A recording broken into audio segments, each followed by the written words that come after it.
వృశ్చిక రాశి వారికి ఈ వారం చాలా అనుకూలంగా ఉంది. శుభకార్యాల్లో పాల్గొంటారు. వృత్తి ఉద్యోగాల పరంగా కూడా సానుకూల ఫలితాలు గోచరిస్తోంది. అయితే ఏదైనా సరే వ్యవహారం చేసేటప్పుడు గోప్యంగా ఉంచడం చెప్పదగినది. అందరూ మనవాళ్ళే కదా, సరే కొన్ని విషయాలు చెప్తే తప్పే ఉంది అనుకుంటారు, కానీ అది ఇబ్బందికరంగా ఉంటుంది. అలాగే ఉద్యోగంలో కూడా ఇలాగే ఉండాలి. ఉద్యోగం మారాలని అనుకుంటారు, మంచి ఉద్యోగం లభిస్తుంది. అది స్నేహితులు కానీ సహోద్యోగులు కానీ చెప్తారు. అది ఈర్ష్య అనుకోవచ్చు, ఏదైనా అనుకోవచ్చు.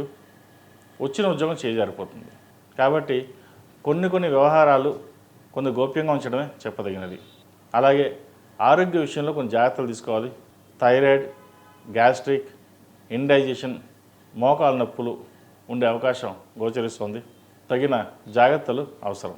వ్యాపారస్తులకు వ్యాపారంలో మంచి సానుకూల ఫలితాలు గోచరిస్తుంది. లాభాలు చూస్తారు.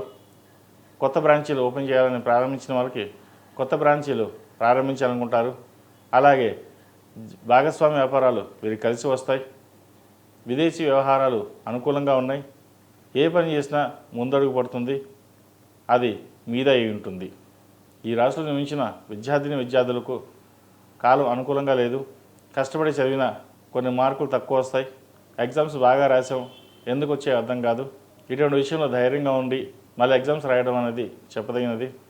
అయితే ఇప్పుడు చదువుతున్న చదువుకి తర్వాత ఎలా ఉంటుందని భయపడకుండా ఫ్యూచర్ మీకు బాగుంది. అప్పుడప్పుడు వస్తుంటాయి, వెళ్తుంటాయి. వాటికి భయపడకుండా ముందడుగు వేయండి. మీకున్న ధైర్యాన్ని ఎప్పుడు కోల్పోవద్దు. ఈ రాశిలో జన్మించిన స్త్రీలకు వృత్తి ఉద్యోగాల పరంగా బాగుంది. నలుగురితో పాటు సరదాగా కాలాన్ని గడుపుతారు. శుభకార్యాలు పాల్గొంటారు. బంధుమిత్రులతో కలిసి ఆనందంగా గడుపుతారు.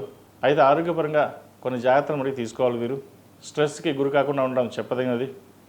నరదిష్టి అధికంగా ఉంటుంది. నూతన వ్యవహారాలు కలిసి వస్తాయి. భూమి కొనుగోలు చేయాలని చూస్తారు. అలాగే ఆభరణాలు, వాహన యోగం ఉంది. కలిసి వచ్చిన అదృష్టాన్ని అందిపుచ్చుకోవాలి. ఎప్పుడో చూద్దాం అనుకుంటే చేజారిపే అవకాశాలు ఉంటాయి. ఏదైనా సరే ప్రస్తుతం అర్ధాష్టమి శని వీరికి పూర్తయింది. అయితే మేలో గురువు అష్టమాన సంచారం, కొన్ని ఆరోగ్యపరమైన ఇబ్బందులు, ఫైనాన్షియల్ పరంగా కొన్ని ఇబ్బందులు ఎదుర్కోవాల్సి ఉంటుంది. ఈ రాశిలో జన్మించిన వారు ప్రతిరోజు ప్రతినిత్యం దక్షిణామూర్తి స్తోత్రాన్ని పఠించడం, అలాగే దక్షిణామూర్తి రూపుని మెడ ధరించాలి. నాగసింధూరం కానీ ఆరవల కుంకుమ కానీ ప్రతినిత్యం పెట్టుకోండి. మంచి ఫలితాలు ఉంటాయి. ఈ రాశిలో జన్మించిన వారికి కలిసి వచ్చే సంఖ్య 5, కలిసి వచ్చే రంగు డార్క్ మెరూన్.